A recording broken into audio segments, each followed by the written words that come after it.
Assalamualaikum warahmatullahi wabarakatuh. Alhamdulillahirabbil alamin. Alhamdulillahilladzi arsala rasulahu bil huda wa dinil haq liyudhhirahu 'alad dini kullihi wa kafa billahi syahida. Asyhadu an la ilaha illallah wahdahu la syarikalah wa asyhadu anna Muhammadan abduhu wa rasuluhu la nabiyya ba'dah. Allahumma shalli wa sallim wa barik ala sayyidina Muhammadin wa ala alihi wa sahbihi wa man tabi'ahu ila yaumiddin, amma ba'd. Teman-teman yang dirahmati Allah Subhanahu wa taala, puji syukur kepada Allah yang pada kesempatan ini Allah ngasih lagi kita kesempatan buat belajar, buat i'tikaf di masjid, buat thalabul ilmi, menuntut ilmu, yang mudah-mudahan apa yang kita dengar pada malam ini bisa menambah iman kita kepada Allah Subhanahu wa taala. Karena seperti yang pernah saya sampaikan dulu tuh, mencari ilmu dalam Islam intinya adalah mengasah rasa, bukan menambah wawasan. Menambah wawasan itu kebaikan, tapi bukan inti dari ilmu. Inti dari ilmu itu adalah mengasah rasa di dalam hati, yang kalau dalam bahasa Islam disebut dengan, dalam bahasa agama disebut dengan iman. Sehingga bisa jadi seseorang tahu Al-Quran cuma satu ayat, tapi kalau dengan ayat itu dia bertambah dekat sama Allah, bertambah yakin, bertambah banyak amal solehnya, berarti dia adalah orang yang mendapatkan ilmu. Sebaliknya ada orang yang menghafal banyak ayat, mengetahui banyak hadis, atau dia punya gelar-gelar akademik di bidang agama, cuman gak nambah iman ke Allah, gak nambah takut kepada Allah, gak nambah dekat sama Allah, berarti dia cuman mendapatkan wawasan, bukan ilmu. Sehingga inti dari ilmu itu adalah mengasah rasa. Dan dalam Islam, tempatnya ilmu itu bukan di pikiran, tempatnya ilmu itu di hati.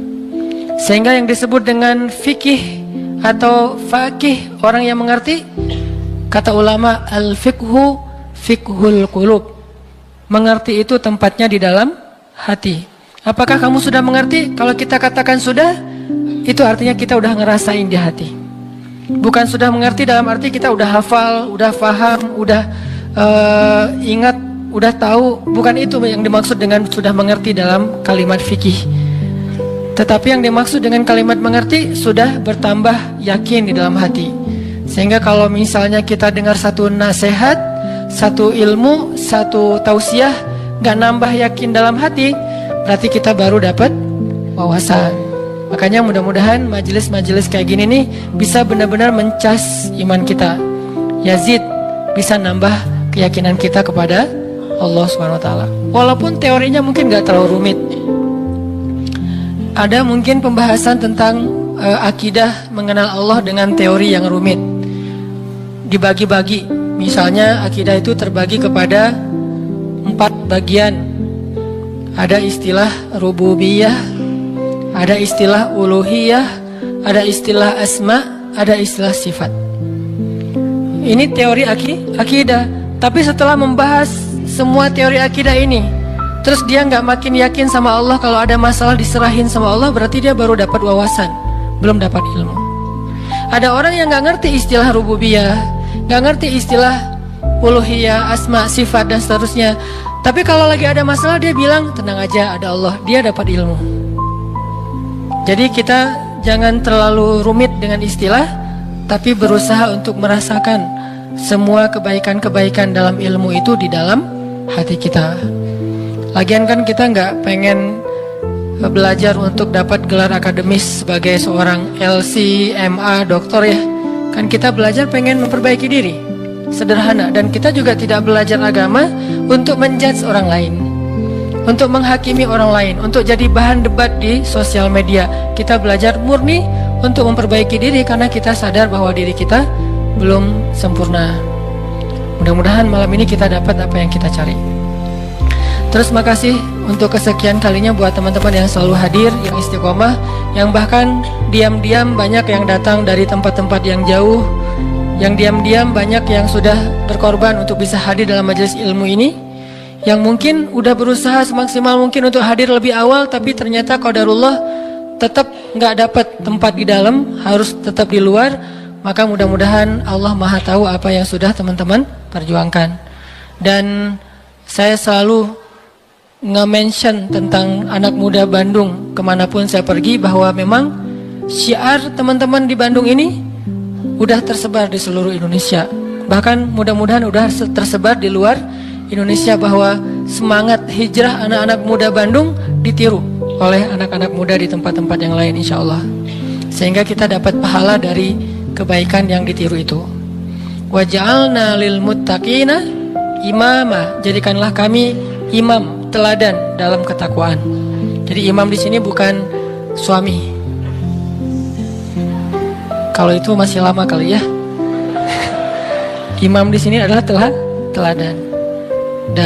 Belum ada tanda-tandanya soalnya. Baik teman-teman, malam ini kita akan bahas tema plesetan dari salah satu grup band pada masanya. Yang tahu ini berarti usianya sekian. Saya juga nggak tahu karena masih muda. Nggak gaul, makanya nggak tahu. Kalau nggak salah namanya Lamb of God ya. Jadi diplesetin jadi Mud of God. Tentang apa itu? Tentang, ini kalau yang plesetannya ya, tentang gimana kita belajar memahami maunya Allah. Gimana kita belajar mengerti apa yang Allah kehendaki di dalam satu peristiwa kalau kita ngalamin sesuatu. Karena kalau kita nggak ngerti maunya Allah, nggak ngerti apa kehendak Allah di dalam apa yang kita alamin, kita jadi gampang putus asa. Kita jadi kadang-kadang malah berburuk sangka kepada Allah. Kalau udah berburuk sangka kepada Allah, pasti kita akan mengambil jalan-jalan yang harusnya kita hindari. Nah, kita belajar nih memahami Allah kayak gimana sih maunya. Dan orang yang dekat sama Allah ngerti banget yang gini-gini nih. Kita pengen belajar kayak gitu juga.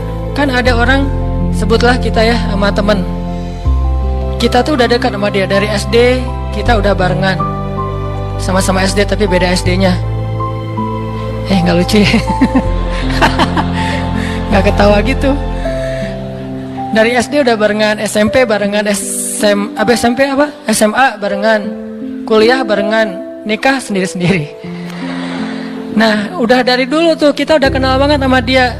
Jadi kan kita udah punya feel ya.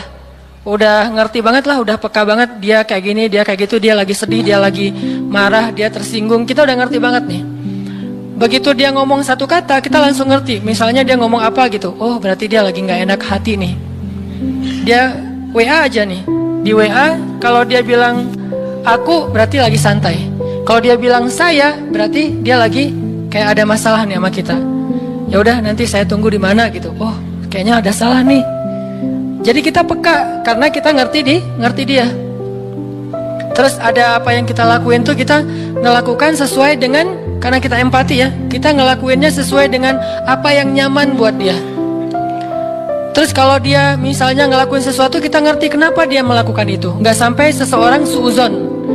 Kenapa ada orang suuzon sama dia? Karena nggak ngerti sama dia. Kenapa ada orang yang salah karena nggak ngerti.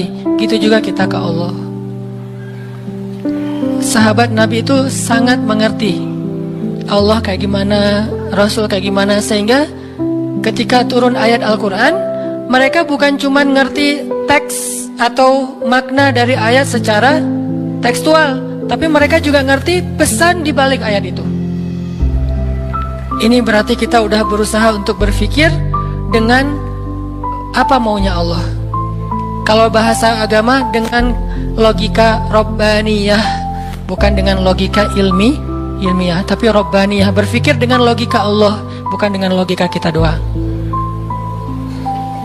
Contoh teman-teman, ketika turun ayat, salah satu ayat terakhir yang turun kepada Nabi di Al-Maidah, Al-yawma akmaltu lakum dinakum wa atmamtu 'alaikum ni'mati wa raditu lakumul Islam dinan.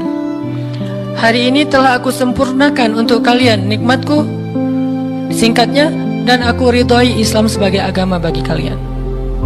Ketika turun ayat ini, sebagian besar para sahabat bertakbir, Allahu Akbar, bahagia gitu. Kenapa bahagia? Karena ayat ini ayat berita gembira, artinya Islam udah sempurna, Islam sudah utuh, syariat udah beres nih. Tapi ada satu sahabat, yaitu Abu Bakar As-Siddiq, malah nangis ketika ayat ini turun, ketika yang lain berbahagia. Ditanya sama sahabat yang lain, kayak Umar gitu, ya Abu Bakar, wahai Abu Bakar, kenapa kamu bersedih, kenapa kamu nangis? Bukankah ini ayat busyra, berita gembira? Kata Abu Bakar, ya ini ayat berita gembira. Terus kenapa kamu sedih? Soalnya kalau agama sudah sempurna, syariat sudah utuh, berarti tugas Nabi udah selesai. Kalau tugas Nabi udah selesai, berarti sebentar lagi Nabi akan kembali kepada Allah. Ini tanda-tanda perpisahan. Bisa dibilang kalau haji itu ada haji wada, ayat juga ada ayat wada, ayat perpisahan. Salah satu ayat perpisahan surat Al-Maidah ini. Barulah para sahabat yang lain realize, dan mereka pun menangis. Ini berpikir, merasanya itu udah benar-benar peka. Kalau bahasa kemanusianya empati gitu. Kayak saya pernah jalan sama istri.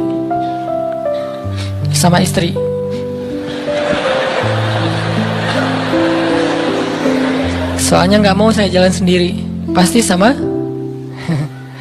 jalan sama istri. Terus diajak sama temen makan seafood, ikan panggang. Istri saya tuh udah tahu kalau saya nggak biasa dan nggak masuk nih kalau makan ikan panggang. Paling mentoknya ikan goreng atau ikan di asam pedas gitu ya, garang asam. Tapi kalau yang panggang nggak masuk. Diajak sama teman saya, Ustadz ada ikan panggang enak banget nih, seafood, bener-bener makannya di samping laut. Saya kan nggak enak nolak undangan ya. Oh ya boleh. Istri saya langsung lirik-lirik. Dan dia nanya, ada yang digoreng nggak? Kenapa dia bisa langsung ngomong gitu? Kan tahu kan jawabannya? Nah, ada nggak yang ngerasain kita kayak gitu kalau lagi jalan? Belum ya? Duh, maaf ya salah ngomong. Yang empati sama kita, yang ngerti banget kita maunya apa, nggak sukanya apa, dia langsung ngerti, langsung minta ikan goreng. Karena saya tahu saya nggak bisa makan ikan panggang. Atau ada yang ngajak makan kayak ada terasinya, ada jengkolnya. Ini enak banget nih, segala macam promo gitu. Saya diem aja. Kan nggak mungkin saya bilang saya nggak suka jengkol, nggak suka terasi. Ternyata menu favorit restoran itu justru jengkol sama terasi. Istri saya langsung pesan apa gitu. Ada telur goreng misalnya. Ini artinya udah ngerti dan berpikir, merasa dengan cara empati tadi, peka. Bisa nggak kita ke Allah kayak gitu? Sehingga ketika Allah memberi kita satu hal yang kita sebut musibah, kita sebut kayak ujian, karena kita mengerti Allah, akhirnya kita tahu harus kayak gimana. Akhirnya kita tahu gimana maunya Allah, apa ada yang ada di balik suatu peristiwa yang kita alamin. Ini penting teman-teman. Kenapa? Biar kita bisa belajar sabar, belajar husnuzon, dan survive dalam satu masalah menggunakan logika Allah. Nah, untuk itu kita coba angkat satu kisah di dalam Al-Quran yang menjelaskan tentang matematikanya Allah ini, ada di dalam surat Al-Anfal. Coba teman-teman buka surat ke-8, surat Al-Anfal. Kita tilawah beberapa ayat pertama. Kita lihat nih logika Allah ketika kayak bentrok dengan logika hambanya. Yaitu surat Al-Anfal ayat 5. Kita baca ayat 5 sampai ayat 8. Ini salah satu peristiwa ketika logika Allah kayak bentrok dengan logika manusia. Kepengennya Allah beda sama kepengennya hamba. Terus apa yang dilakukan hamba itu? Terus apa hasil setelah itu? Kita coba baca ayat 5 sampai ayat 8. A'udzu billahi minasy syaithanir rajim. Silakan.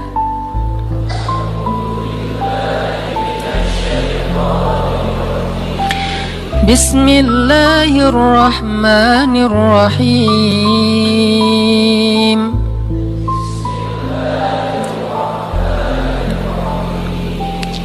Kama akhrajaka rabbuka min baitika bil haqq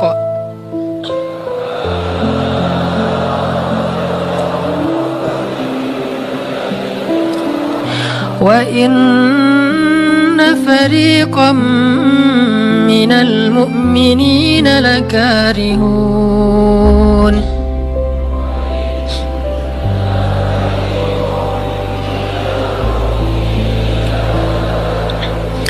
يجادلونك في الحق بعدما تبين كأنما يساقون إلى الموت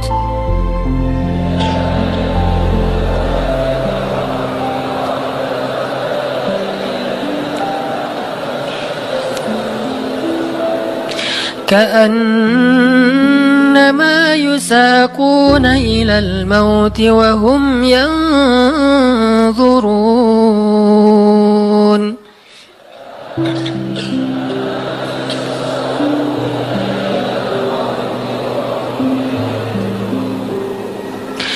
وإذ يعدكم الله إحدى الطائفتين أنها لكم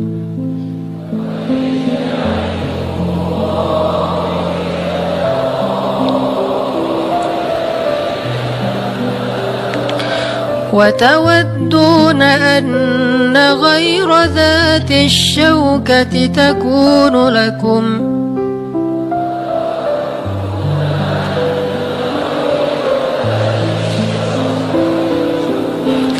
ويريد الله أن يحق الحق بكلماته ويقطع دابر الكافرين.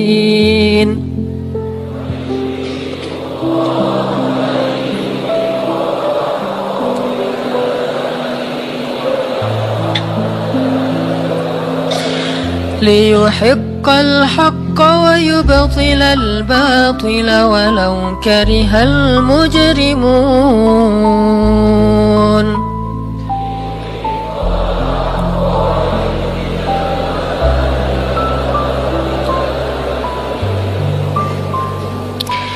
Yaitu sebagaimana Tuhan kalian telah menyuruh kalian untuk pergi dari rumah kalian dengan sebenar-benarnya.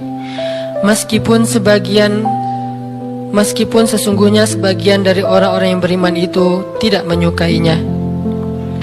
Mereka membantahmu wahai Muhammad tentang kebenaran setelah nyata bahwa mereka pasti akan menang. Seakan-akan mereka dihalau kepada kematian sedang mereka melihat sebab-sebab kematian itu. Dan ingatlah ketika Allah menjanjikan kepada kalian bahwa salah satu dari dua golongan yang kalian hadapi adalah untuk kalian, sedangkan kalian menginginkan golongan yang tidak memiliki senjatalah untuk kalian.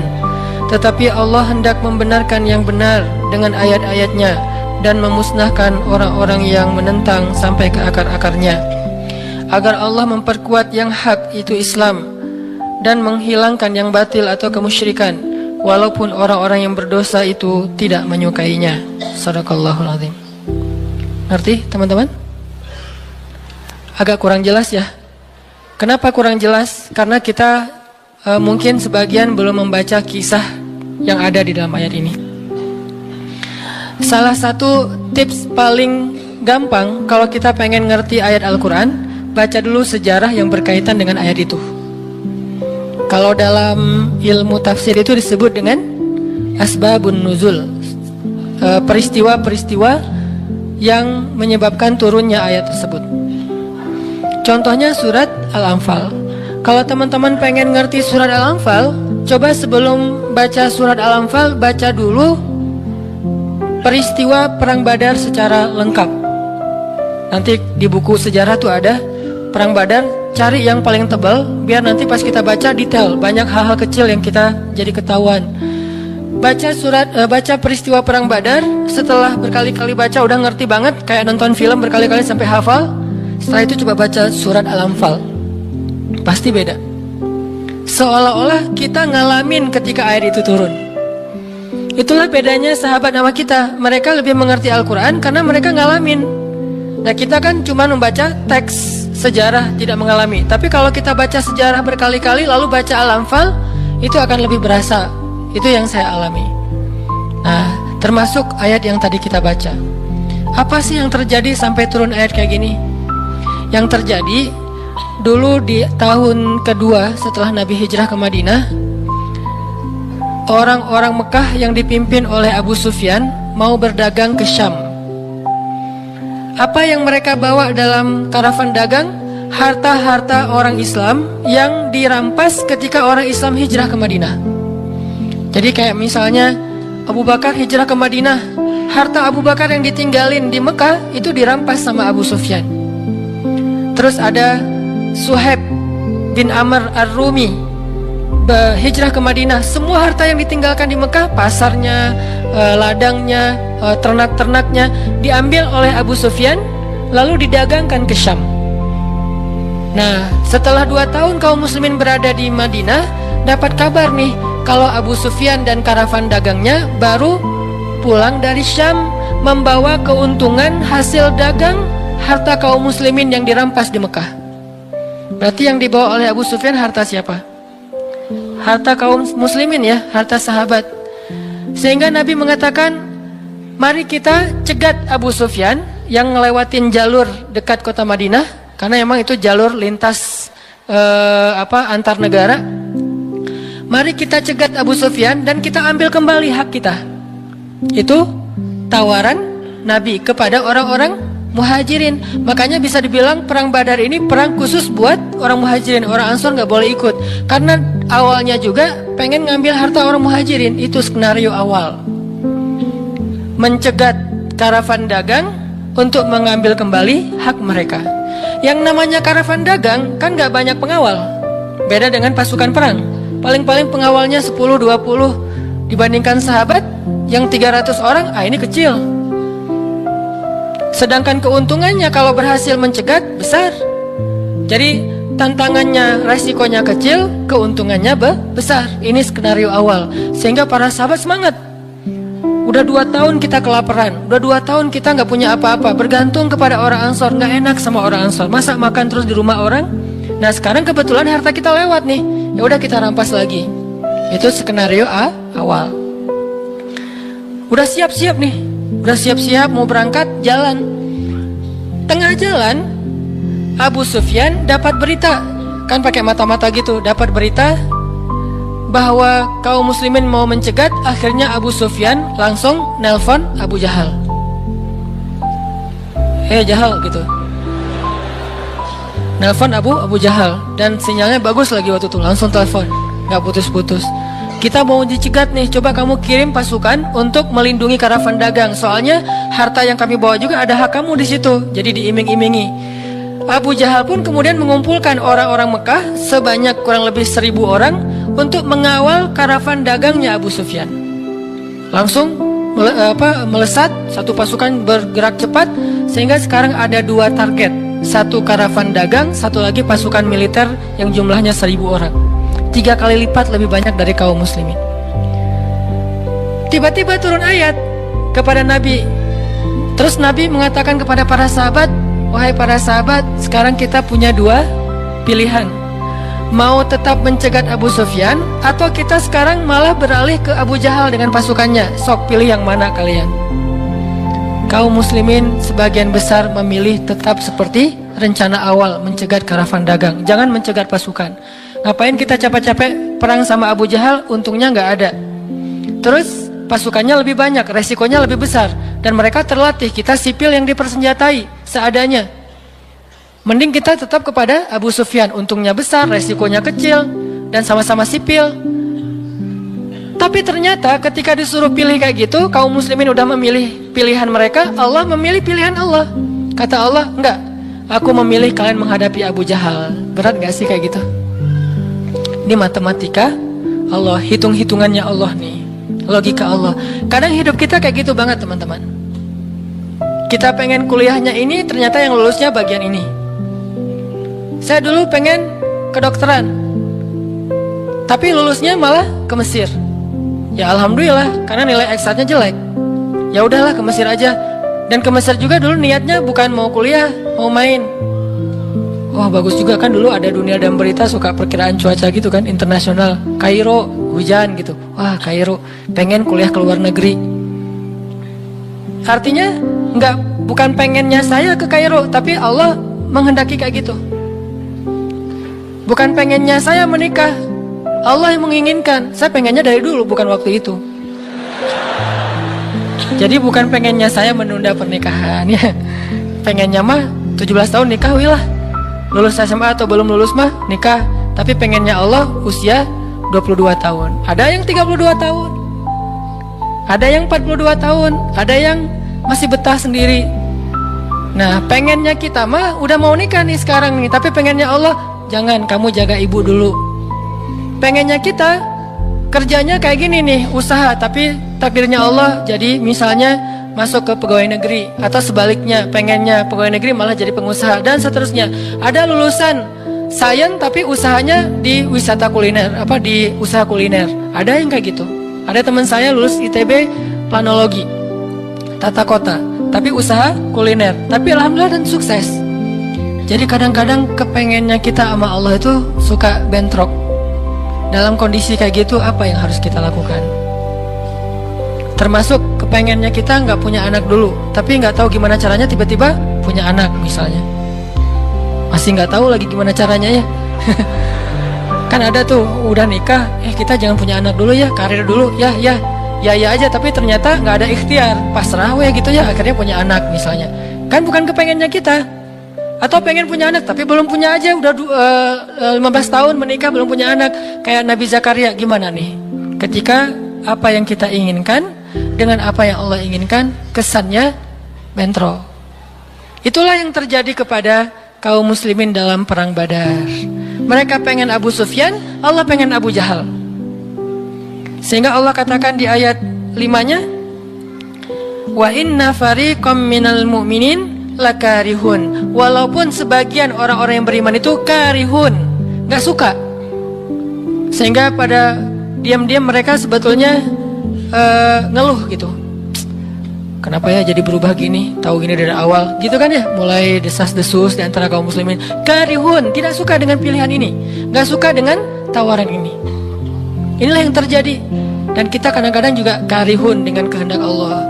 Karihun, kenapa sih harus kayak gini? Kenapa sih saya hidupnya gini-gini amat? Kenapa saya yang diperlakukan kayak gini? Kenapa? Dulu ada satu tips, katakan saja la'allahu khair. Ya mudah-mudahan ada kebaikan di sini. Yang penting saya udah ikhtiar, jadinya kayak gini, ya udah jalanin aja. Saya udah ikhtiar, jadinya sama dia, ya udah jalanin aja. Mudah-mudahan la'allahu khair. Nah ini kita coba nanti lanjutkan lagi kisah perang Badar. Terus kita coba lihat hubungannya dengan hidup kita tuh kayak gimana. Mudah-mudahan kita bisa tahu apa yang harus kita lakukan kalau keinginan kita dan keinginan Allah kadang-kadang seperti bentrok. Kita sholat isya dulu ya. Bismillahirrahmanirrahim. Teman-teman yang dirahmati Allah Subhanahu wa taala, tadi kita bahas tentang gimana kadang-kadang kondisi ketika keinginan kita sama maunya Allah itu nggak ketemu. Kita dalam contoh sehari-hari aja, misalnya mau main, ternyata lapangannya becek misalnya. Kalau buat anak-anak BMX atau skate mau ngetrik, ternyata lagi cedera.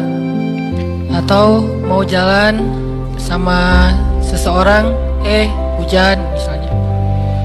Apain lagi? Mau beli handphone baru, ternyata usaha kita yang tadi kita udah pikirin ada untungnya malah rugi. Mau jalan-jalan keluar kota, pasangannya sakit. Dan banyak, kadang-kadang penyebabnya sepele banget, tapi bikin kita kecewa. Nah gimana caranya kalau kondisinya kayak gitu? Sama kayak para sahabat dulu dalam perjalanan umroh. Pengen umroh ternyata udah sampai di perbatasan kota Mekah, gak boleh masuk, disuruh pulang lagi ke Madinah. Itu kan diceritain dalam surat Al-Fatihah tentang perjalanan umroh yang berakhir dengan malah perjanjian Hudaybiyah. Niatnya pengen umroh, tapi endingnya perjanjian. Yang isi perjanjiannya, poin-poinnya kayaknya ngerugiin umat Islam banget. Tapi kan Allah punya rencana, dan rencana Allah pasti yang terbaik daripada rencana kita. Masalahnya gimana kita bisa ridho, bisa rela kalau kondisi itu terjadi dalam hidup kita. Kita sih yakin, ini adalah qadarullah, keinginan Allah. Tapi bikin kita yakin itu jadi berbuah, yakin itu kan kayak pohon ya. Iman itu adalah pohon. Gimana biar pohon ini berbuah? Salah satu buahnya itu adalah sifat ridho, sifat nerima.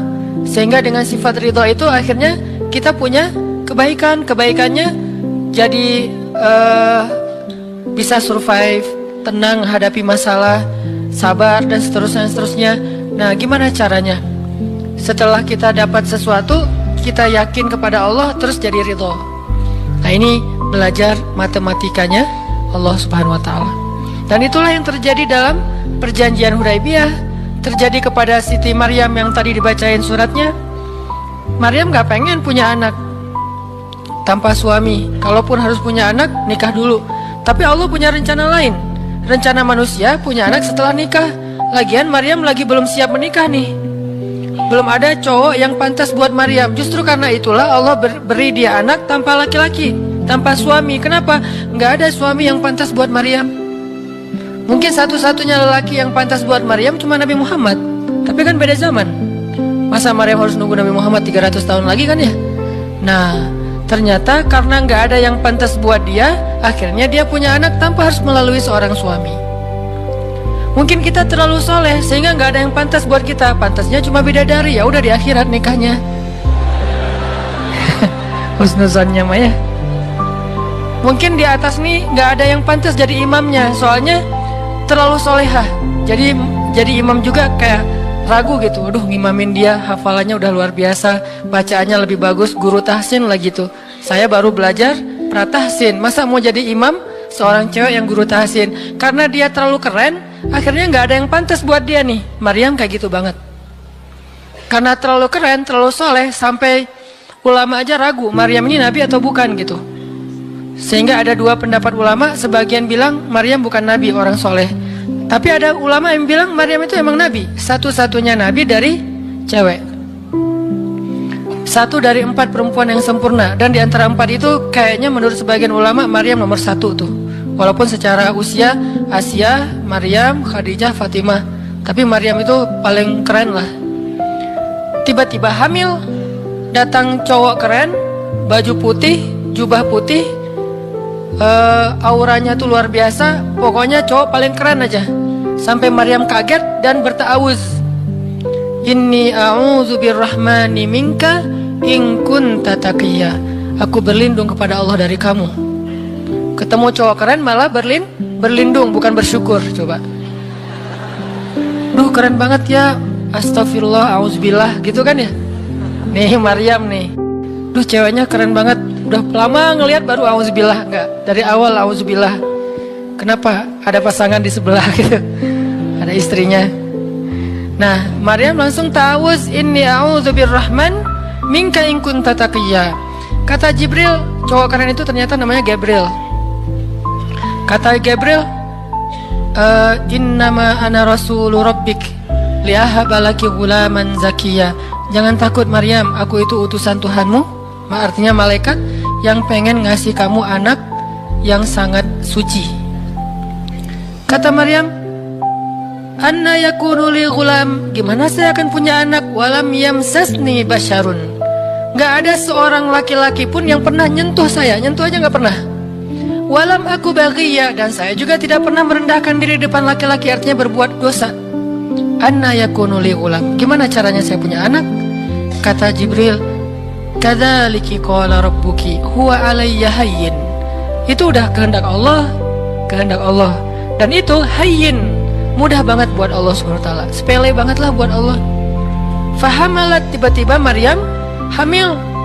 Fantabadat bihi makanan qasiyya. Karena Maryam malu ketahuan hamilnya, akhirnya Maryam pun pergi ke suatu tempat yang terpencil, qasiyya, Aqsa. Aqsa itu artinya tempat yang jauh. Masjidil Aqsa disebut Al-Aqsa karena dia jauh dari Masjidil Haram. Kalau Madinah kan dekat. Masjid yang paling mulia kan ada 3 itu ya, Mekah, Madinah, Palestina. Nah, dia disebut Aqsa karena tempatnya jauh. Makanan qasiyya, tempat yang sangat jauh, terpencil, nggak ada siapa-siapa. Fantabadat bihi makanan qasiyya.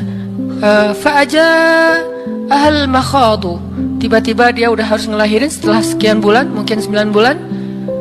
Qalat, dia bersandar di sebuah pohon, kemudian dia berkata, ya laitani mittu qabla hadza wa kuntu nasyam mansiya. Dia kayak orang menyampaikan satu bentuk kalimat sedih, kayak kalau bahasa sederhananya kayak ngeluh gitu. Ya laitani mittu qabla hadza, aduhai seandainya aku mati aja daripada harus menanggung malu kayak gini. Maryam itu kan pemalu banget. Mahkota sifat malu itu dipakai banget sama Maryam. Makanya ketahuan hamil nggak punya suami, itu buat Maryam pukulan paling luar biasa, telak banget.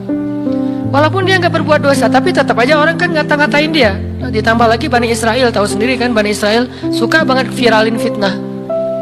Ada apa viral Bani Israel teh? Maryam hamil di luar nikah, viral. Semua orang ngomongin mana Maryam. Terus rumahnya tuh dilemparin batu karena dianggap sebagai pembawa sial bagi Bani Israel. Dasar Maryam ngaku-ngakunya suci, sok suci segala macam. Sehingga Maryam bilang, ya laitani mittu qabla hadza, aduhai seandainya saya mati aja sebelum ini terjadi pada saya. Sehingga saya menjadi orang yang tidak pernah dibicarakan oleh siapapun. Sedih. Berarti pengennya Maryam beda dengan pengennya Allah. Secara emosional, secara manusiawi, secara fitrah ada penolakan dan itu manusiawi. Maryam menolak. Begitu juga sahabat Muhajirin. Wa inna fariqam minkum lakarihun. Minhum lakarihun. Walaupun sebagian kalian itu dalam keadaan karih, menolak, nggak suka. Namanya kita mau menerima musibah, pasti kita nolak kan secara spontan, fitrah, manusiawi, nolak. Ya laitani mittu qabla hadza wa kuntu nasyan mansiya. Aduhai seandainya aku mati aja sebelum kejadian ini terjadi padaku, sehingga nggak ada orang yang ngomongin tentang aku. Jadi nggak ada trending topik tentang Maryam waktu itu. Dia berharap kayak gitu. Semua berita buka channel mana aja Maryam. Asal buka Instagram yang muncul duluan di home tuh Maryam. Viral banget, semua orang ngomongin Maryam. Sehingga Maryam, bayangin, semua orang ngomongin kita se-Indonesia. Karena emang sebelumnya kan Maryam memang selebgram banget kan. Semua orang pengen nge-following Maryam. Jangankan yang cewek-cewek, yang cowok juga pengen nge-following Maryam. Cuman gak ada yang pantas. Semuanya kagum sama Maryam, respect. Tiba-tiba berubah. Kalau gak naik, jatuh kan gak berasa nih. Kita gak naik, jatuh, paling keseleo dikit. Tapi kalau naiknya udah terlalu tinggi, jatuh kan lebih sakit nih. Maryam tuh naiknya udah terlalu tinggi. Saking tingginya sampai Nabi menyebut dia satu di antara 4 yang sempurna di muka bumi. Gak ada perempuan yang sempurna kecuali 4 itu. Itu benar-benar dipuja-puja tuh Maryam. Pengen punya anak nanti namanya Maryam. Pengen punya istri kayak Maryam. Pengen punya ibu kayak Maryam. Pokoknya Maryam itu idola banget tuh di zaman tersebut. Bani Israel kalau suka lebaynya luar biasa, kalau benci, wah noraknya juga luar biasa. Itu Bani Israel. Berlebihan gitu. Kalau suka habis-habisan sampai dijadikan Tuhan kan dulu mereka pernah mengangkat seorang laki-laki yang soleh jadi Tuhan, namanya Uzair. Namanya Uzair. Disebut sebagai anak Tuhan. Kemudian juga Isa juga gitu. Bani Israel tuh luar biasa kalau suka. Kalau benci, wah habis-habisan juga tuh dijelek-jelekin. Kayak mereka ngejelek-jelekin Musa, Harun. Kalau Harun gak terlalu sih, Musa. Kayak mereka ngejelek-jelekin Nabi, malaikat apa? Mikail, malaikat Jibril. Kan Bani Israel paling gak suka sama Jibril ya. Jadi gak ada orang Yahudi nama anaknya Gabriel tuh gak ada. Rata-rata nama anaknya Michael. Karena mereka senang banget sama Mikail, gak suka sama Jibril. Kenapa? Jibril itu kalau turun pasti bawa perintah. Wahyu kan? Jibril mah hese, bawa perintah wae gitu. Bawel Jibril menurut mereka. Kalau Mikail keren, bawa rezeki, bawa rahmat, bawa apa. Sehingga mereka senangnya sama Mikail. Dibikinlah film Jin versus Gabriel. Malah nggak yang baik itu waktu itu jin. Kan banyak tuh film-film kayak gitu tuh. Itu memang dari dulu kayak gitu. Nah, Maryam naik tinggi, dipuja-puja semua orang. Maryam, kalau ketemu Maryam, fall back dong, gitu-gitu pada. Wah, pokoknya heboh aja sama Maryam. Tiba-tiba ada kasus, Maryam kan jatuhnya dalam banget sehingga Maryam tuh nggak siap perasaannya. Bukan karena dia sombong dan senang dipuja, tapi memang dia orang yang selama ini nggak melakukan kesalahan apapun, tiba-tiba dihadapkan dengan tuduhan yang sangat-sangat menyedihkan. Mirip dengan yang dialamin oleh Aisyah dituduh selingkuh. Orang sekelas Aisyah dituduh selingkuh kan berat banget. Kita aja dituduh macam-macam udah wah sedih kan, apalagi Aisyah, sekelas Aisyah yang terjaga dituduh selingkuh. Maryam terjaga dituduh selingkuh. Ternyata diam-diam Maryam, banyak banget ada versi gosip dia melakukannya dengan rahib. Ada gosip melakukannya sesama murid di Al-Aqsa, ada gosip melakukan dengan Zakaria, banyak gosip. Berat banget buat Maryam, sehingga Maryam mengatakan, ya laitani mittu qabla hadza wa kuntu nasyan mansiya. Aduhai seandainya aku mati aja. Aduhai seandainya dulu aku nggak bikin akun Instagram, pasti nggak akan jadi apa-apa gitu. Nyesel udah punya akun. Udah gitu banyak lagi yang ngomongin. Akhirnya turun ayat, turun lagi Jibril, turun malaikat. Fanadaha min tahtiha alla tahzani qad ja'ala rabbuki tahtaki sariya. Dipanggillah Maryam oleh malaikat itu, ya Maryam, la tahzani. Kalau Abu Bakar, la tahzan. Kalau Maryam, la tahzani. Dua orang yang disebutkan kalimat la tahzan di dalam Al-Quran. La tahzan, innallaha ma'ana. Siapa? Abu Bakar. Kalau Maryam, la tahzani, qad ja'ala rabbuki tahtaki sariya. Jangan sedih wahai Maryam, gak usah khawatir. Allah udah memunculkan mata air di bawah kakimu. Artinya Allah yang akan merawat kamu, Allah yang akan ngebelain kamu, Allah yang akan deketin kamu, Allah bersama kamu wahai Maryam. Apa pelajarannya di sini teman-teman? Ketika Allah menggunakan logikanya yang kita tidak bayangkan, yang awalnya kita tolak, itu artinya Allah sedang memberikan kita kesempatan, hanya akan ditolong oleh Allah saja, tidak oleh makhluk. Ketika Allah menempatkan kita dalam satu situasi yang sulit, yang sampai bikin kita kehabisan ide nih gimana cara keluar dari situasi ini, itu berarti Allah lagi ngasih kita kesempatan masuk dalam sebuah situasi yang tidak ada yang bisa nolong kita kecuali Allah. Allah pengen nolong sendiri. Dan pertolongan Allah itu ajaib. Tapi kalau Allah tempatkan kita dalam sebuah situasi yang kita masih berpikir dan menemukan beberapa jalan walaupun belum pasti bisa, berarti kita masih diberikan kesempatan, yang nolong kita itu makhluk. Oh, minta tolong ke si fulan, minta tolong si fulan. Tapi begitu kita mentok, kenapa ya kok berat banget nih masalah saya? Berarti Allah lagi menempatkan kita di sebuah situasi yang Allah sendiri yang akan menolong kita.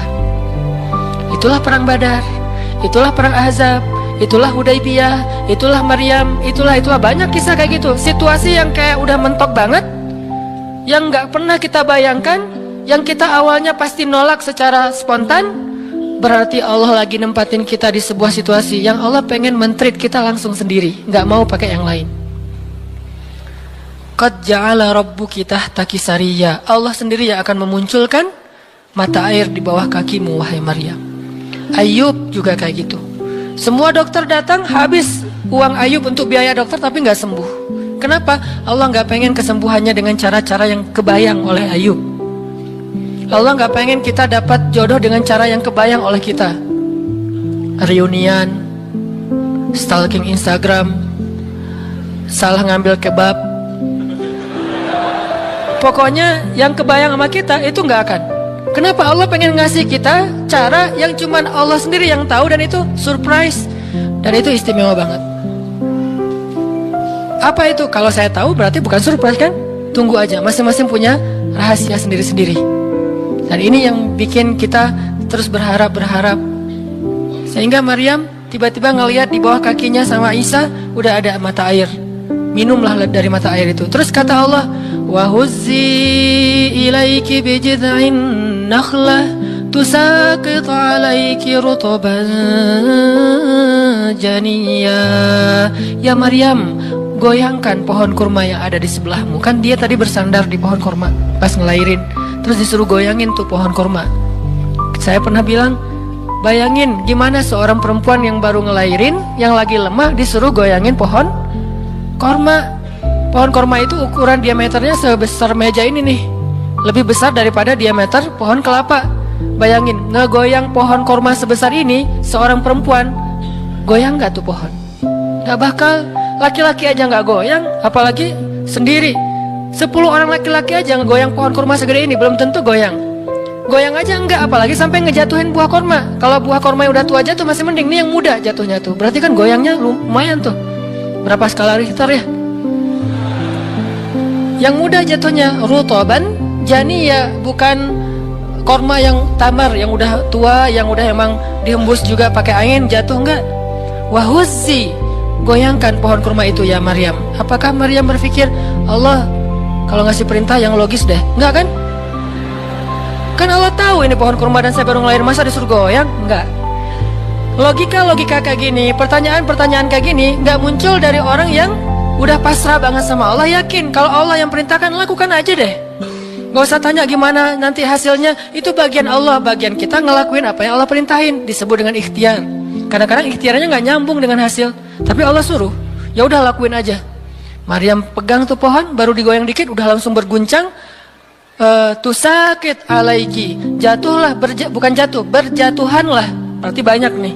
Berjatuhanlah untukmu rutoban janiyah, buah-buah kurma yang masih muda tapi manis. Artinya apa? Hasilnya Allah yang pilih kurma yang mana yang mau jatuh, dengan rasa apa yang mau jatuh, yang jaraknya sekian dari tempat duduknya yang Maryam yang akan jatuh. Allah yang menentukan hasil. Tugasnya Maryam cuma ngegoyangin dong, walaupun gak mungkin akan terguncang. Ini iman. Belajar iman. Allah yang suruh, ya sudah saya lakukan.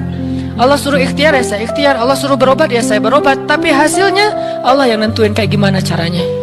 Akhirnya rutoban janiyah, berjatuhan. Kata Allah, fakuli washrobi wa qarri aina. Makanlah Maryam, minumlah Maryam, dan bersenang hatilah kamu dengan semua ini. Sehingga kata Nabi komen setelah baca ayat ini nih. Nabi komen Nabi apa?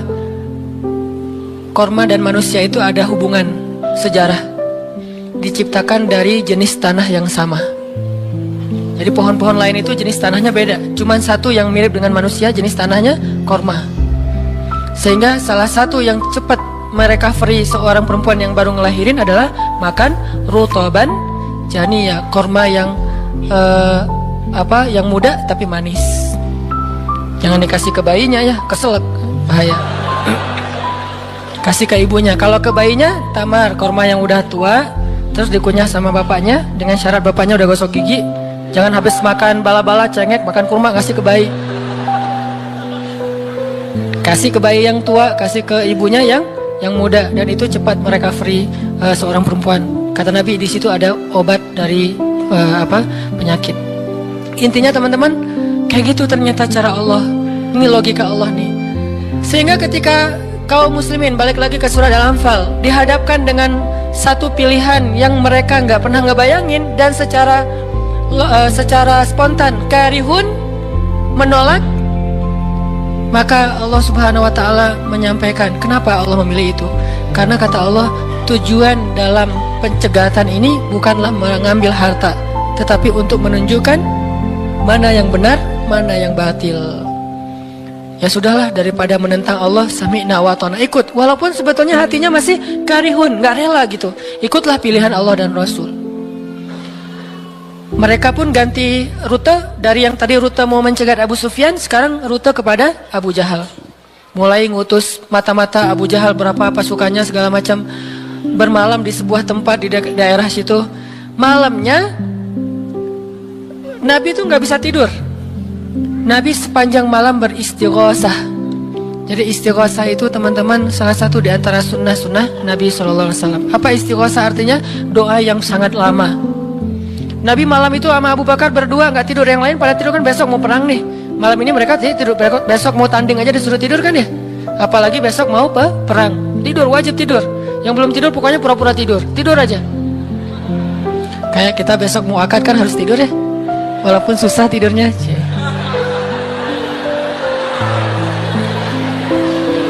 Pokoknya kalau mau akad nggak bisa tidur teman-teman. Ngapain? Ngafal aja, saya terima kok. Nanti takut salah saya tolak, kan bahaya. Udah diizinin sama calon mertua masih ditolak. Nah, malamnya pada tidur kecuali 2 orang, Rasul sama Abu Bakar. Selalu berdua orang ini nih, pokoknya soulmate banget. Direkam soulmate-nya di Al-Quran. Rasul beristighosah, doa yang sangat khusyuk, berharap banget, panjang lagi doanya sepanjang malam, sampai Nabi mengangkat kedua tangannya itu nggak gini, tapi gini. Pernah nggak doa kayak gini? Nah, makanya masih sendiri ya. Coba istighosah, ya Allah. Langsung tuh. Jadi kalau doa jangan gini doang, apalagi gini, santai. Sesekali doa, Allah, ternyata belum, naik lagi sampai mungkin. Dan itu ada sunnahnya, Nabi berdoa dengan, kan Nabi berdoa kadang mengangkat tangan, kadang tidak mengangkat tangan, kayak doa sehari-hari misalnya angkat tangan kan ya. Kayak mau makan misalnya, Bismillahirrahmanirrahim amutu wa ahya, Allahumma barik lana gitu ya, kan nggak harus ngangkat tangan. Sariwai ini. Nah, udah kadang Nabi doanya gini, nelunjuk, bukan merintah Allah, ya Allah kasih lo ya, enggak. Nelunjuk dengan filosofi Arab sama filosofi Indonesia beda. Makanya jangan menerjemahkan teks Arab dengan konteks kita, dengan persepsi kita. Terjemahkan dengan persepsi bahasa sendiri. Apa sih maksudnya? Gitulah. Jadi di Arab tuh kalau gini bukan merintah. Gini tuh artinya cuma engkau yang saya harapin ya Allah gitu maksudnya. Jadi kalau ya Allah itu maksudnya engkau doang yang saya harapin, iya karena budua, iya karena selain gitu. Bukan ya Allah pokoknya harus ya, bukan. Kalau kita pakai dengan logika kita kan, kok doa sih nggak sopan sama Allah kayak gitu-gitu amat. Kalau ke manusia mungkin gitu agak kurang sopan. Kalau ke Allah sopan. Bisa gini, bisa biasa aja, bisa gini. Gini juga ada beberapa level. Ada yang gini sampai ke paling atas. Biasanya yang paling atas tuh bab jodoh sih. Kalau bab kuliah masih gini, kerja, giliran jodoh paling tinggi. Apalagi kalau udah jodohnya balikan sama mantan, tuh kayaknya naik kursi. Lebih tinggi lagi. Jadi malam itu Nabi beristighosah sampai syal beliau jatuh, nangis, janggut beliau basah dengan air mata, nangis panjang malam, ya Allah jika besok kami kalah perang, terbunuh semua, mungkin di muka bumi ini nggak akan ada lagi orang yang menyebut la ilaha illallah. Abu Bakar ngambil rida syalnya Rasul, ditaruh lagi, cukup bagimu ya Rasulullah, cukup ya Rasulullah. Allah udah mendengar. Abu Bakar menenangkan Rasul, tapi Rasulullah terus saja gitu. Kayak kita lagi doa, kata teman, udah Allah udah dengar, taruh dulu. Kalau kita mah gitu ya. Nah, tapi jangan dibayangin gitu. Rasulullah pasti khusyuk banget, nggak kayak kita. Udah selesai berdoa, pagi-pagi sahabat riuh, innalillah gitu. Kalau kita kan innalillah pasti ada yang meninggal ya. Siapa yang meninggal? Enggak, innalillah itu musibah, enggak harus selalu orang meninggal. Ya Rasulullah maafkan kami. Kenapa? Ternyata sebagian para sahabat malam itu digoda oleh syaitan sehingga semua pada mimpi basah. Maaf. Tapi kayak gitu emang sejarahnya. Bukan semua, sebagian besarnya mimpi basah. Sehingga pas bangun mereka dalam keadaan junub, kotor, tidak suci, tapi nggak ada air. Untuk wudhu aja kurang, apalagi untuk mandi. Dan mandi junub kan harus semuanya. Sedangkan besok mereka mau berperang melawan musuh dalam keadaan tidak suci. Ini kayak pertanda buruk gitu. Dan mereka merasa mentalnya makin drop. Tiba-tiba Allah beri ketenangan buat mereka. Turun air hujan. Malam itu hujan turun. Hujannya hujan lokal lagi. Camp kaum muslimin hujan, camp orang kafir enggak. Hujan. Nyebrang-nyebrang, hujan enggak. Yang banyak di Indonesia gitu. Di camp kaum muslimin hujan, di campnya orang kafir nggak hujan. Akhirnya pada mandi, alhamdulillah, Allah Akbar. Itu nanti ada ayatnya setelah itu. Coba nanti baca lagi halaman kedua. Ketika ada adegan hujan segala macam, itu ceritanya kayak gitu. Akhirnya makin mantap, alhamdulillah bisa mandi, wudhu, minum. Baru mereka yakin bahwa ini adalah benar-benar perintah Allah. Nah, hidup kita tuh kalau kita ngejalanin hal-hal kayak gini, kita bakalan kayak lagi jalan bareng Allah. Sehingga nanti kita akan banyak ngelihat keajaiban-keajaiban Allah. Kalau kita nggak pernah masuk dalam situasi ini, kita tuh kenal Allah cuma dari kata orang, nggak pernah jalan bareng. Kita kayak kenal seseorang, tapi kata teman kita, cuma lihat postingannya doang, tapi nggak pernah jalan bareng, jadi nggak kenal dekat gitu, dan nggak akan dapat feel. Begitu juga kita kenal Allah. Kalau kita kenal Allah hanya dalam situasi normal, wajar, nyaman, berarti kita kenal Allahnya cuma dari katanya, cenah, nggak pernah ngalamin sendiri. Begitu kita dihadapkan dengan situasi kayak gini, berarti kita lagi diajak Allah jalan bareng. Yuk jalan bareng saya. Siap ya Allah. Hah? Banyak kejutan-kejutan, banyak yang bikin kita kaget. Kenapa? Karena kita jalannya dengan zat yang maha kuasa. Dia akan tunjukin kekuasaan-kekuasaannya. Dan kekuasaan Allah yang paling luar biasa ditunjukin justru dalam kesulitan. Kalau dalam normal nggak luar biasa namanya. Kayak kita sama teman kita, dia ngasih kita hadiah atau pinjam duit 100.000 pas kita lagi awal bulan. Kan biasa aja ya. Coba kalau dia pinjemin duit 50.000 pas akhir bulan, kan luar biasa kan? Jadi makin kita sulit, Allah tunjukin kekuasaannya. Di situ kita makin lihat gimana kita tuh bergantung banget sama Allah. Emang Allah bikin skenario nya kayak gitu.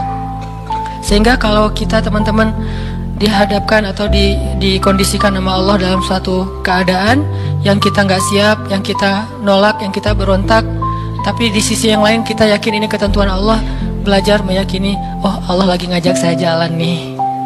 Allah lagi ngajak saya jalan biar lebih kenal sama Allah, biar Allah nunjukin langsung.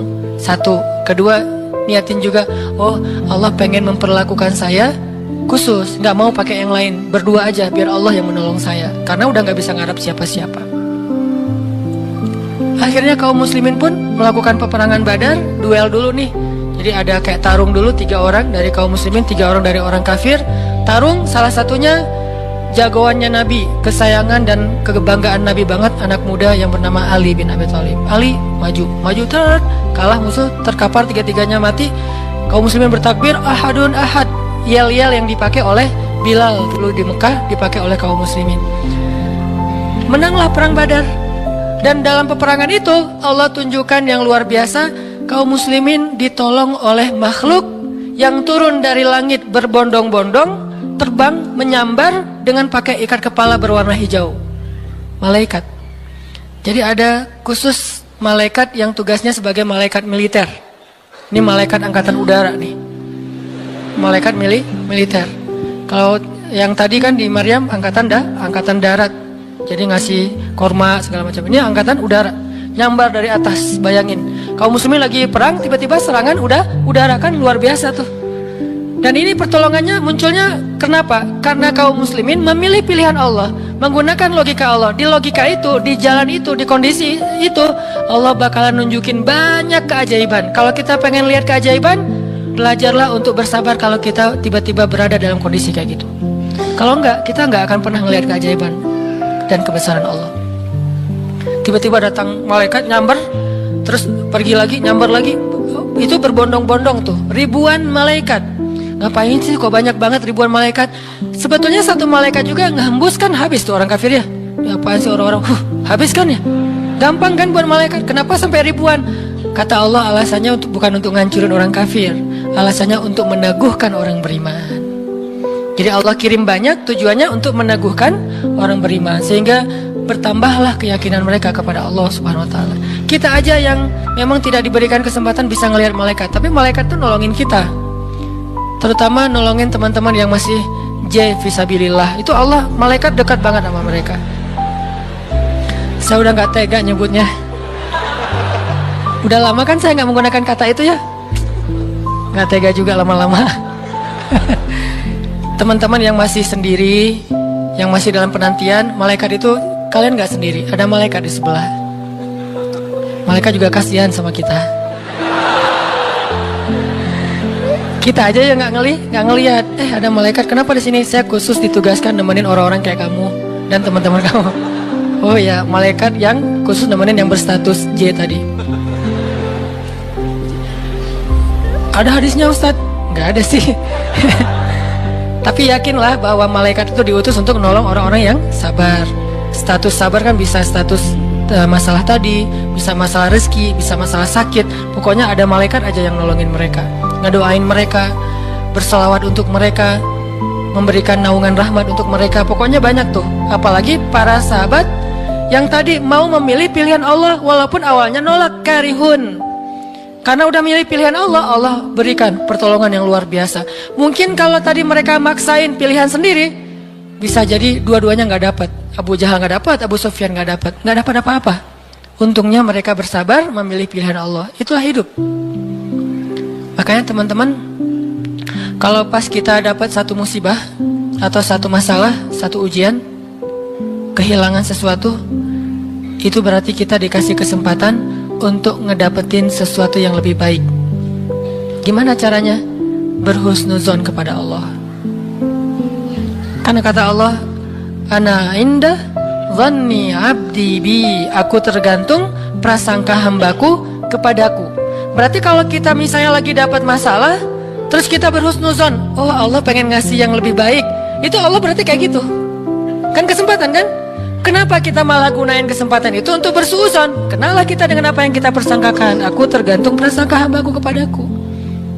Pas ada musibah kehilangan sesuatu, oh mungkin memang Allah pengen ngasih saya yang lebih baik dari ini. Ini kan udah lama saya pakai, ini udah 2 tahun 3 tahun, pengen diganti sama Allah. Itu gitu banget Allah tuh sama kita. Terus kenapa kita gak mau berprasangka baik kalau kayak gitu? Masalah yakin. Kalau kita malah pas dikasih musibah kehilangan sesuatu bilang, apa lagi maunya Allah, kayaknya Allah gak senang dengan saya taubat nih, maka Allah juga akan memperlakukan kita kayak kita prasangkain. Makanya kalau kita dapat musibah, ujian, itu berarti kita dikasih kesempatan untuk memikirkan sesuatu yang baik yang akan Allah kabulkan. Kalau nggak dikasih itu, berarti kita nggak dikasih kesempatan memikirkan yang lebih baik. Begitu dikasih, oh saya harus mikirin yang lebih baik nih. Kayak gitu aja terus. Apapun musibahnya.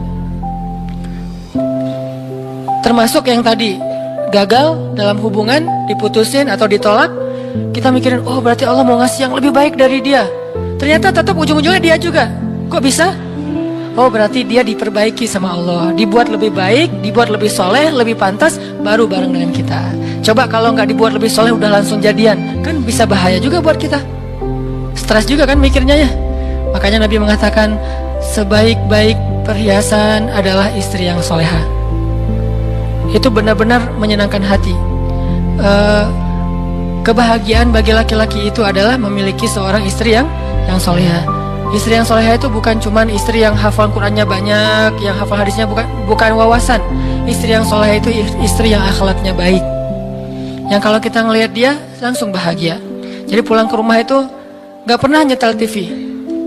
Kenapa papa gak pernah lihat TV? Kan lihat mama ya. Yang lama nonton TV pasti ini nggak nyaman ngelihat istrinya nih. Jadi kalau sampai rumah bikin kopi, duduk di tengah ruangan, ngelihat istri lalu lalang gitu. Pak, TV-nya di situ, ngapain ke sana kemana mama pergi? Itulah hiburan buat papa. Berat juga Pernah nggak ngomong kayak gitu? Belum. Gimana mau ngomong, nggak ada orangnya ya. Nanti kalau udah ada gitu tuh. Makanya saya jarang nonton TV, sering nonton YouTube soalnya. Nah ini ya teman-teman. Jadi kita berprasangka begitu dikasih musibah, oh berarti Allah pengen ngasih yang lebih baik, yang terbaik deh yang kita prasangkain. Karena Allah akan kayak gitu banget. Inilah rahasia matematika Allah. Ya Allah berlakukan kepada Ahlu Badar, ya Allah berlakukan kepada para sahabat yang berjanjian Hudaybiyah, Bai'atul Ridwan, ya Allah berlakukan kepada Siti Hajar, Maryam, dan banyak lagi kisah-kisah yang benar yang disebutkan di dalam Al-Quran. Mudah-mudahan nambah yakin kita bukan minta musibah, tapi emang itu fitrah kehidupan manusia. Udah kayak gitu sunatullah, semua yang hidup pasti dikasih ujian. Jangankan orang biasa, jangankan orang beriman, orang biasa aja dikasih ujian, apalagi beriman. Beriman itu pasti dikasih ujian sama Allah. Cuman karena ujian itulah Allah memperlakukannya lebih istimewa daripada orang lain. Jadi siapa orang yang paling istimewa di mata Allah? Yang paling banyak diuji. Jadi jangan pede dulu bahwa kita lebih istimewa di mata Allah gara-gara kita ibadahnya lebih bagus dari teman kita. Bisa jadi teman kita nggak tahajud. Bukan berarti nggak perlu tahajud ya, tahajud keren, bagus, luar biasa. Tapi ini kalau kita ke orang lain gitu, misalnya kita udah tahajud, misalnya kita udah taklim, misalnya kita udah tilawah, misalnya kita udah sedekah, misalnya. Terus kita ngerasa kayak lebih baik dari orang lain, jangan. Karena bisa jadi ibadah teman kita diam doang tuh. Ngapain? Sabar menghadapi ujian, itulah ibadahnya. Bisa jadi orang yang paling mulia di mata Allah itu orang yang sedang sakit di rumah sakit atau di rumahnya yang gak bisa berobat bertahun-tahun. Pas kita lihat ke dia mah gak, ibadahnya gak dahsyat kayak kita, gak pernah ikut talim, tilawahnya sedikit-sedikit, paling juga yang dia hafal aja karena udah gak bisa baca saking sakitnya. Tapi ibadahnya itu 24 jam sehari. Lewat apa? Sabar menghadapi ujian sakit. Berarti bisa jadi teman kita yang baru diputusin itu lebih mulia daripada kita yang baru jadian. Jadi jangan ngeledekin ya, jangan suka membuli lah. Karena yang dibully itu bisa jadi lebih mulia daripada yang membuli. Astagfirullahaladzim ya. Itulah teman-teman kajian tentang matematika Allah. Mudah-mudahan kita mengerti. Maksud mengerti di sini meyakini, bisa bertambah yakin sama Allah dan bisa diterapin. Tadi kalau dikasih ujian berarti kita punya kesempatan berprasangka baik supaya kita dapat apa yang kita prasangkakan. Kalau dikasih ujian berarti Allah pengen ngajak kita jalan berdua nih. Kalau dikasih ujian berarti Allah pengen memperlakukan kita secara khusus, nggak mau yang lain bantu kita, pengen Allah doang yang bantu. Dan itu keistimewaan dari Allah untuk kita. Ya Allah, paham kami kehendak-kehendak-Mu ya Allah. Jangan biarkan kami berburuk sangka kepada Engkau ya Allah. Karena jika kami berburuk sangka kepadamu, maka itu tidak akan merugikan Engkau sedikit pun ya Allah. Jika kami berputus asa, itu pun tidak akan merugikan-Mu ya Allah. Engkau tidak butuh kepada kami, tetapi kami yang butuh kepadamu ya Allah. Pahamkan kami tentang ketentuan-ketentuan-Mu. Pahamkan kami tentang kebijaksanaan-Mu. Pahamkan kami tentang kebaikan yang ada di sisi-Mu, sehingga kami bisa menjalani hidup kami dengan penuh prasangka baik, menjalani hidup kami dengan penuh kesabaran, optimis, berserah, dan selalu yakin kepada Engkau ya Allah. Ya Allah, kuatkanlah iman kami, karena dengan kekuatan iman itulah kami bertahan. Kami tidak bertahan karena fisik kami yang kuat. Kami tidak mampu bertahan karena uang kami yang banyak. Kami tidak mampu bertahan karena kesempatan kami yang lapang. Kami bertahan dalam satu ujian jika iman kami kuat kepada Engkau ya Allah. Kuatkanlah iman kami ya Allah, terutama ketika kami merasa lemah sendiri dan tidak berdaya. Ketika kami merasa tidak ada yang bisa menolong kami dalam satu masalah selain Engkau ya Allah. Ketika kami merasa ujian yang kami hadapi sudah hampir di batas kemampuan kami ya Allah, saat itulah dekap kami dengan kasih sayang-Mu ya Allah. Dekap kami dengan kasih sayang-Mu sebagaimana Engkau mendekap Rasulullah SAW. Tolong kami, temani kami sebagaimana Engkau menemani Rasulullah dan Abu Bakar di dalam Gua Sur.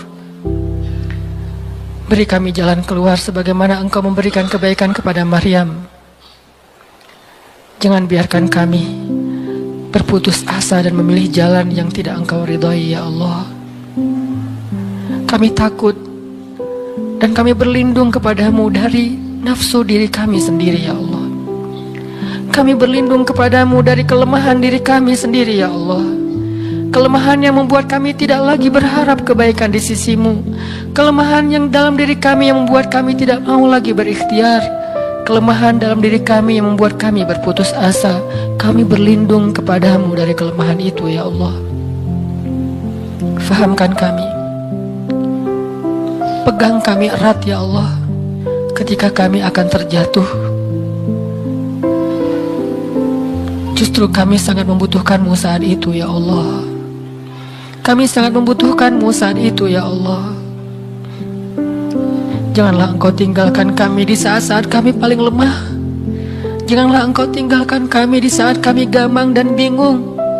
Bukankah Engkau berfirman, Alam yajidka yatiman fa'awa wa wajadaka dhallan fahada wa wajadaka ailan fa'aghna. Engkau yang menemani orang yang merasa yatim sendiri.